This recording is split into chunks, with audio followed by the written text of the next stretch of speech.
Welcome back to the Chicago Tomahawk. I'm Mike, got my line mate Matt with me, and today we're going to talk about so this is going to come out on Friday, so we're going to talk about Wednesday's game against the Capitals. You know, the Hawks made it very interesting as per usual. I'll tell you what, man, I'm getting really tired of these, letting goals sneak in at 3 seconds left, bro, because, this is getting painful. I think we're 6-0 under King in overtime and shootouts. But, it shouldn't have to go to overtime, when you're up, 3-1 or 4-2. And, it's just painful, man. It's painful. I think Strome was he dropped his stick, and because he dropped his stick, he couldn't block that last shot. And because he couldn't block that last shot, it was a goal. I'm not putting it on him. I'm just saying, these things happen, and it's just sucks, man. What did you think of yesterday's game? Yeah, you know what, man? It would have been more painful, I think, if it was like a Western Conference team. Yeah. Giving them that extra point, it doesn't hurt giving them the Caps that extra point. They earned it, man. They fought to the end, just to get it. But say if it was the Blues or something, it's like, dude, we just gave these guys an extra point, and that could come back and haunt you. And if you're, in the playoff race. Yeah, and which we're looking to be, beat the Capitals twice, man. Capitals are they're a good team that plays very well. To be honest with you, the Capitals have become it looks like I got a package. I don't know. Just leave it there at the door, bro. Anyways, looks like the Capitals are a team that are somewhat similarly set up, kind of like the Islanders. They have one superstar on there, and they kind of formed the team around him. I wouldn't even consider Backstrom as a superstar anymore, because he's kind of fallen off, man. He's gotten the injury bug, so I wouldn't say he's just fallen off because of talent. I would say he's just fallen off because, just time. He's still effective. He's still effective, though. Yes, I agree. Yes. He's not like that elite guy that he used to be. Yeah, putting up 90 assists a season. Yeah, which is what he used to do. Ovi is though. This guy's unbelievable. Yeah, man. He's still elite. Yeah. I'm not a fan, but he's still elite. Still putting up points. The guy's out there putting his body on the line, playing hard. I give him a lot of credit for that.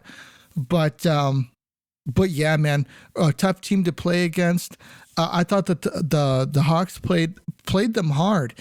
They let a lot of shots come in, though, and that's the first time they've let so many shots come in a long time. But the Capitals, a lot of those shots weren't really high danger shots, though. It wasn't like they were putting in a lot of high danger chances. But the Capitals played really hard. Hawks played hard. Hagel was doing his usual dance out there, which is really effective. Kaner was playing pretty well. He had some pretty good takeaways on the defensive side of the ice. OT, yeah. I really, really like Caleb Jones. I think that he goes out there, he plays his position well. He's not trying to overdo it on the offensive zone. He's playing good on the defensive side of the puck. And I think that he's effective. I think he's earned his roster spot, and I really appreciate him being out there. What did I want to say? I wanted to say DeHaan actually had a pretty good game yesterday. And so what did you think, man? Entwistle got a goal yesterday. Yeah. It's good to see him get rewarded. What did you think of his game? I thought he played well. He was, he crashed the net on that last, the third goal in, 34 seconds? He got the third one, I think. Mm-hmm. He crashed the net and, he didn't do a flyby. He just stayed there and buried it. And it was good to see Kershev actually get his first of the year, too. They sent him down, and, he did well down there. And they figured, hey, let's get this guy back up. And nice to see him get a goal, too.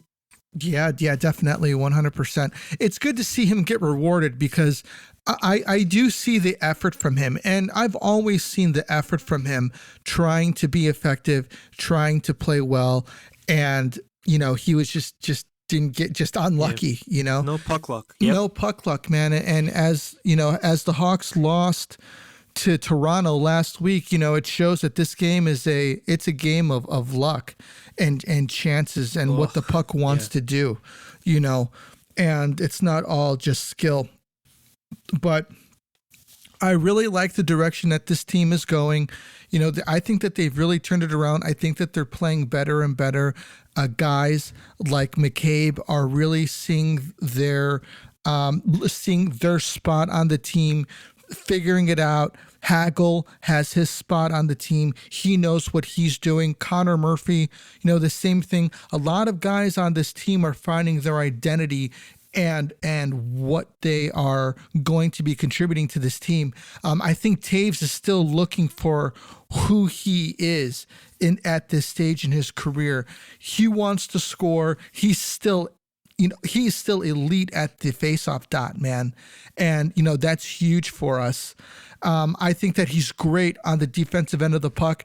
But can we expect more offense out of him, as Babcock likes to say. And I'd really like to see him contribute more offensively. I'm not gonna put him into the defensive only category right now because I think that he still has more to offer offensively because he is still getting assists. But you know, him coming back from his illness has really been a long road for him. That needs to be pointed out. You know, just, you know, getting into the National Hockey League is probably one of the hardest things an athlete can do. And getting there is years and years and years of conditioning. And you make it, and then when you get into the league, it's even more years and years and years of development and your body developing and getting used to the grind of the NHL. Stepping away from the game for a year and losing all of that and trying to come back is a monumental task for anybody. And, you know, I really want to give him credit for coming back, and he's competitive, man. He's competitive out there, and he's you know, keeping up with just about anybody. He used to be more speedy, but hey, man, you know, what are you going to do for a guy who's taken a year off? I give him a lot of credit, and I think that his game is going to come around.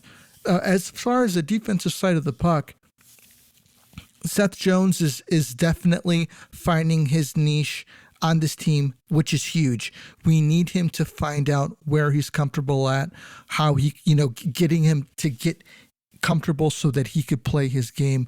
I think that that's really big. I was really expecting, you know, McCabe to be on that line with him, but, you know, we've had a lot of people come onto that line. Actually, everybody's been on a line with Seth Jones, which is something I wanted to ask you. Who do you think is a good partner for Seth Jones? Well, I think I've only seen him with DeHaan a lot. You know, I think he's paired up with him a lot. You know what I did like? I liked the Connor Murphy, Jake McCabe pairing. Yeah. I thought that was just a solid, like, all right, let's just shut him down and get the puck up to the wingers, and that's it. Let's not worry about, you know, we'll let Seth Jones do that on another line. But, you know, obviously you'd like to see, you know, like a more defensive-minded guy with Jones, because you know he is going to take those chances and, you know, pinch and carry the puck long. And I like you said, I think I thought we signed Jake McCabe to be, you know, that guy with Jones, but it's up to the coach, I guess, you know. But if I had to choose a guy, I think I'd like Jake McCabe with Seth Jones. You know, it's funny. Jake McCabe and Connor Murphy were horrific when they first put them together. And, you know, they've really cut out a kind of a niche for themselves on this team, you know, that pairing, which is, you know, obviously we'd want one of those guys with Seth Jones, but I think that they play so well together that, we should leave that alone, which leaves that bottom pairing for, you know, Caleb Jones, and which was originally going to be Wyatt Kalynuk, but with the pickup of Gustafsson, you know, that's put Kalynuk in with the Ice Hogs. And to be honest with you, That's not what we're supposed to be doing here. We're supposed to be. He's someone who's NHL ready, and he should be getting his experience in the NHL.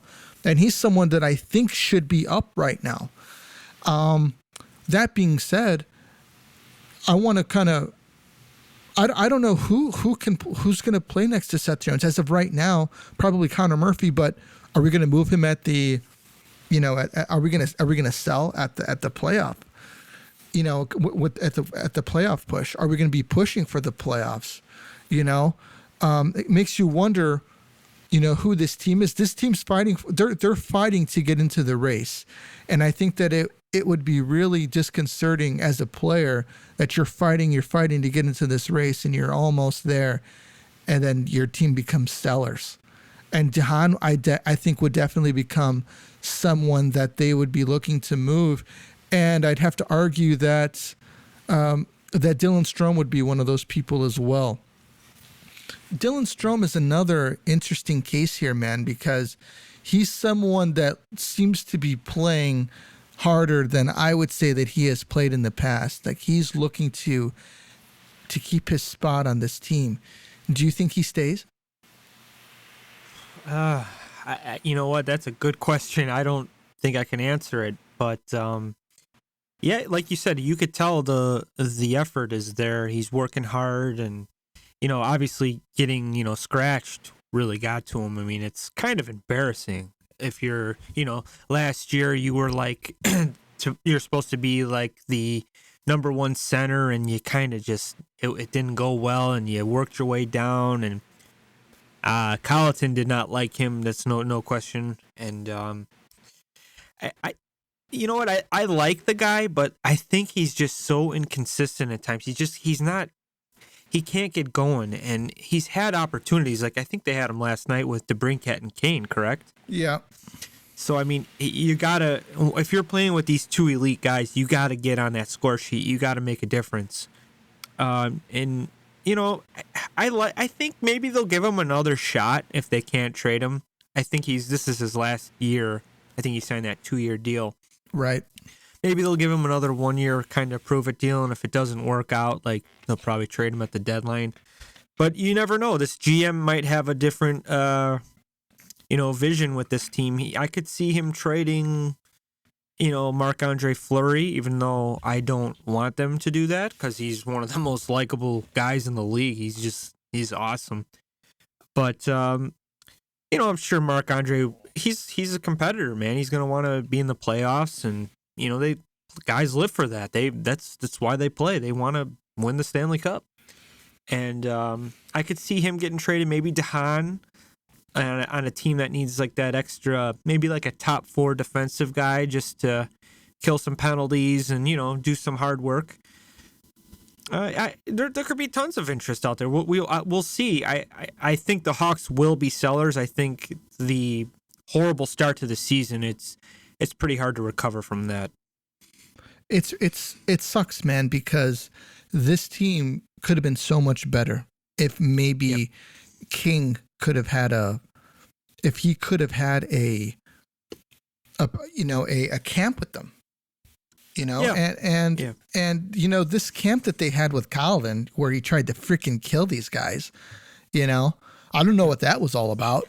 Well, it's funny because all of us knew this would happen. We're like, okay, nothing's changed here. We're still, we added some good pieces, and the first 4 games you could tell, like, okay, this is the same as last year, the same kind of losses and the same getting outshot terribly, and it took him too long to can Colleton, and it hurt us, and it's gonna be tough, man. It's gonna be real tough to get back to that 500 mark. It's tough alone, So the Blackhawks might be looking to obviously, get a new head coach, for the team. And I know this is something that you wanted to talk about. So why don't you, tell us what you think, and why don't you lead this part of the discussion? Well, I like Derek King. I do. I think he's doing a great job. I think Mark Crawford is actually helping him out a lot. Yeah. He knows what's going on. He knows his players. And, I give him credit too. It's almost like it's like a dual kind of head coach, like a head coach type of thing. Right. And but I mean, there's some good coaches out there. I mean, I don't like Alain Vigneault, but he's a good NHL coach. I don't like him, but do you think he would be better than Derek King? I think I do. I don't want him. I don't either, but I'm just saying the Hawks need to do what's best for the Hawks. Right. I think there's guys out there like Bruce Boudreau. Look at him. He just got picked up. He sat for almost a year and a half. He's turned that Canucks team around. They are 6-0 under him. And this guy is just very knowledgeable with hockey. And there's another guy out there that, you know what, I just started thinking about it maybe a couple days ago. I'm like, whatever happened to Claude Julien? This guy, he's won a Stanley Cup with the Boston Bruins in 2011. Very good team, very good coach. He's coached the Canadiens, and he knows how to win. And he's somebody that I would like to see behind the Blackhawk bench. I think he's good with young players, good with older players. I think he can really turn, be that missing piece that we need. But I don't want to see Derek King get fired or anything, but I don't think he is a NHL head coach quite yet, even though he's doing a great job filling in. Well, my opinion is that at first I was like, we need to get a guy who knows what he's doing, right? We got a lot of young guys on this team. Next year, we're going to have a lot of young guys trying to make this team. But you know what, man? I like Derek King. There's something about this guy that makes me, when I see him talking, like he commands respect without telling you to respect him. And that's something that a good leaders are able to do. And to be honest with you, from what he's done so far, I'd like to see how this team ends up, because he walked into one of the worst situations anybody could have, and just the same thing as Colleton did. But actually, he walked into a worse situation than Colleton did, because the situation he walked into was a bad coach that is running good players bad. This team was completely listless, and coming from a scandal with the Blackhawks, fans didn't want to show up to games. He's brand new, and this is how he comes into the NHL. It's not really the start that you want. And you know what, man? He's taken this team and he says, you know what you need, and this is what everybody from the outside has seen. You guys need a defensive system here, and you guys need an identity, a defensive identity. And you know what? He's given that to them. And look at what's happened. The Hawks have become competitive. Not just competitive, man. They're playing against some of the best teams in the league, and they're taking them to overtime. They're beating them. Yeah. Or they're keeping it within a 1-goal loss, which is respectable. I mean, we lost to the Rangers twice, and we lost by 1 goal each time. That's pretty respectable for a new guy. So what I'm thinking is Derek King stays. He's a new coach. He grows with the team grows with him, and they form a bond. They form a family. And that's what happened with Coach Q. He had a really, really young team. That team bonded together. He was kind of the dad of the team. And look at what happened. They started scoring together. They all grew together, and they all did it together. And I want to see that happen with King. I want him to be able to have that opportunity. Yeah, having a more established coach would probably, speed things along. Sure. But you know what, man? We need to, when we get new coaches, John Cooper at one time needed an opportunity in the league, Yes. He got his opportunity. If we kept on cycling around coaches, the same guy, it's going to be the same thing, wherever they go. I want to keep King. He's a new guy. They have something different going on there with the Blackhawks. I'll buy it. It's something that they threw together, but It's working. This team is bonding, and I'd like to see Derek King to continue to bond with these players and hopefully continue their success. If the Blackhawks make the playoffs this year, they should absolutely keep Derek King, because they practically gave him a team, stuck him in a hole, and said, "Dig yourself out of it." Do you know what I mean? Impossible. Yeah. And so if they make the playoffs, they should absolutely keep him. Yeah, I mean, I think he would deserve a chance, but to me, if I'm like a Patrick Kane, I want an experienced guy that's been there before. You know, he's been to the Stanley Cup Finals a couple times. I know he won one. He lost one against us in 2013. But I'm talking about Claude Julien. I know he's been around, but yeah, I mean, I get some of the points you're saying. I know Derek, he's earning it, man. He's and the team's winning. That's what matters when you're a coach. You're getting a win.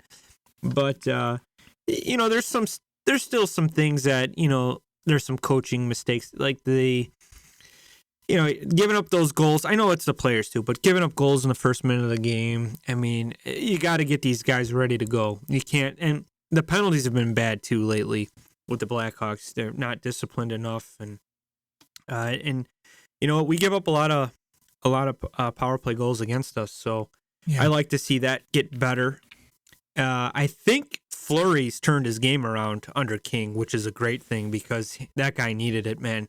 You could tell he was just not having fun under Colleton, and I think the whole team wasn't having fun. You felt bad for the guy. I mean, he's getting lit up against his former team, the Penguins, and it's like, oh my goodness, this guy's a legend over there, and he's looking like a house league goalie. Yeah. So he is doing some good things, but you know, I don't know. I think if we get a new GM, I think he might, you know, do away with everything here and, you know, leave his footprint. You know what I mean? Yeah. I think it's kind of, I mean, I completely get it. I think it's kind of reckless, especially if you have something that's working, just throwing it away, you know, and not giving it an opportunity. But I mean, I totally see your point, man. It's going to be really interesting come off-season time, because it goes to show, is Kyle Davidson going to stay? You know, is he still going to be the GM of the Hawks? You know, there's a lot of questions, but me personally, man, I really like Derek King. Yeah, he's very likable, very likable guy. Yeah. So, what do you think of the, you know, moving on to NHL news? What do you think of the quarantine for, you know, for the Olympics? 5 weeks, as a matter of fact, here, listen to this: 5 weeks, no pay. Yeah, that's a joke. That's what the NHL did by saying it's up to the players. It's pretty much them saying, well, if you go, it's on you. And they're covering their asses, the NHL, pretty much. Because at first it was a big deal, like a partnership. We want both parties to want to go and stuff. And now the NHL's like, oh, we'll leave it up to the players. Well, it's like, well, you have to make a decision too, because these guys, usually guys that are representing their country are, I'm not saying all of them, but they're elite all-star like caliber players. Don't you agree? Yeah, most of them are. Okay, so if we're sending Patrick Kane there and he's stuck there for 5 weeks, or possibly even longer, what are you going to do? What are the Blackhawks going to do? They're paying this guy $10.5 million a year. People are paying to see Patrick Kane play. And he's stuck in China. And he's stuck in China because you're not, I mean, you got to grow a backbone and say, you know what? We're not doing that. Fuck you, China, because this is where it started. We're going to do our Olympics. We're going to be safe. But if one of us, you know, test positive for COVID, we'll, you know, have to quarantine in a hotel, obviously, but not for 5 weeks. That makes zero sense. That's incredible, dude. Yeah. Could you imagine being in a room for 5 freaking weeks? That doesn't make any sense. And you know what else doesn't make sense? What the Ontario government is doing by saying Leafs and Sens can only have 50% capacity with their fans. That makes zero sense. I listened to Jay Kahn today with Boomer talking about it. They both think the way I do. What's the difference of 10,000 and 20,000? 10,000 is still a lot of people. It takes one person to spread it. So if you're gonna do that, it's either all or nothing. And it's just it's just like common sense is just flown out the window, dude. It's insane. You want to stop it? You need to provide a negative COVID test from within the last 24 hours at the door. There you go. That's how you do it in the Olympics too. Don't scare the living shit out of these guys that have families at home. 5 weeks in China, like Robin Leonard, I don't blame him. Why would you want to go and take that risk? I mean, you're going to be around a lot of different people that you don't know. You don't know where these people have been. Right. I know you just got over COVID. It sucks. I had COVID. It sucks. But, usually majority of the people recover. And a lot of these look at all these NHL outbreaks we're having. We have Calgary going through stuff, Florida going through stuff.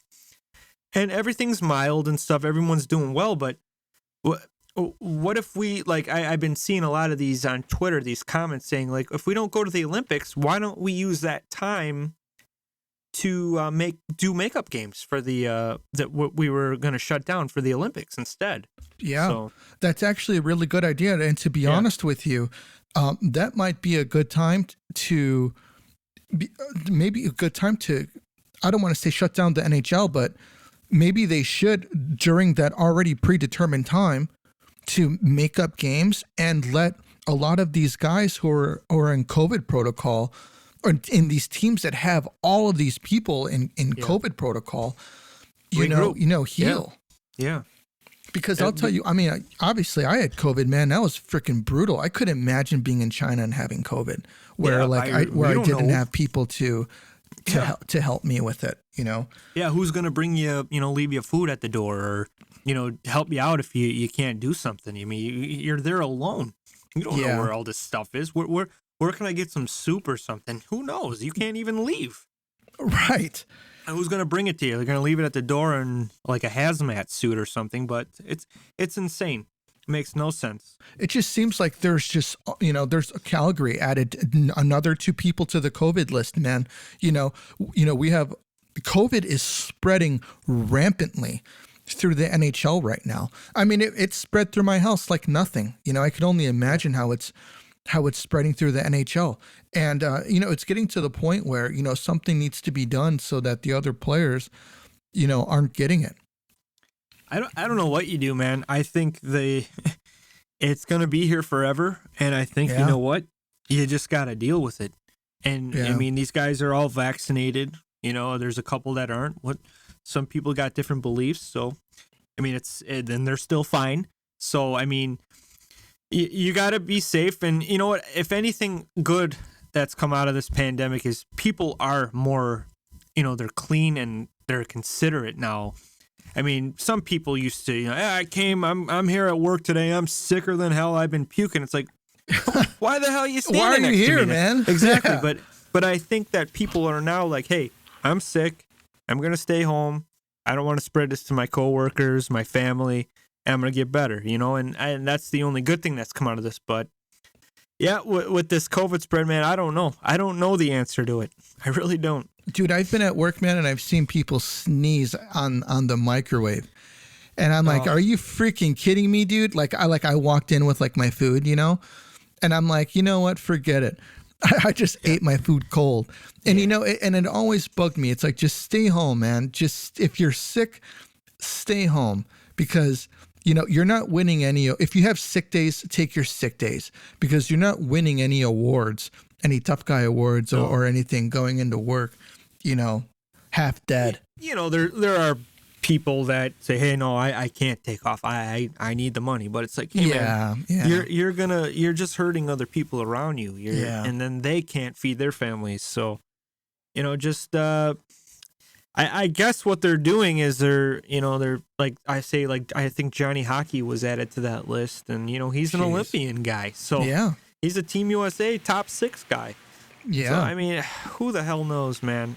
I don't know what the answer is. I don't think anyone knows, but I think if taking fans out of the stands is not the right answer. I think these people have been cooped up for a year and a half, and they couldn't go to the games, and now this is the one thing that they go to and they escape from it. from all this crap around in the world, and now you're going to tell them they can't go. They could be thinking of the safety of the employees who work at the, at their arenas as well. Yeah, sure, but I mean, like it all or nothing. Then it's either you play in front of nobody or 10,000 is not going to matter. It's just dumb. That's a dumb move by the Canadian government. It's just almost like a hey, we're still in charge here type of thing. But it doesn't make any sense. You're just hurting the businesses. So obviously they're going to have to cut down employees there if they're only, they're probably going to have only so many vendors there and stuff. So I mean, you're some guys are getting back into their jobs now, and you're going to say, well, we're going to have to send you back because we don't need that many vendors now. So I mean, about all that stuff, they just, it drives me nuts. COVID strikes again. It's the common theme. Everybody out there, be sure to wash your hands. Keep yourself safe. It's the holiday season. I know that there's gonna be a lot of get-togethers. Be careful before you go to your family get-together. Get yourself tested. Make sure that you're COVID negative before you go to a family gathering. And everybody take care of yourselves. Us at the Tomahawk, we're very appreciative for all of our listeners. Everybody, thank you for listening. We're very, very appreciative of your listenership. We love you guys, and that's all that we got for you tonight. This is the Tomahawk. We're out of here.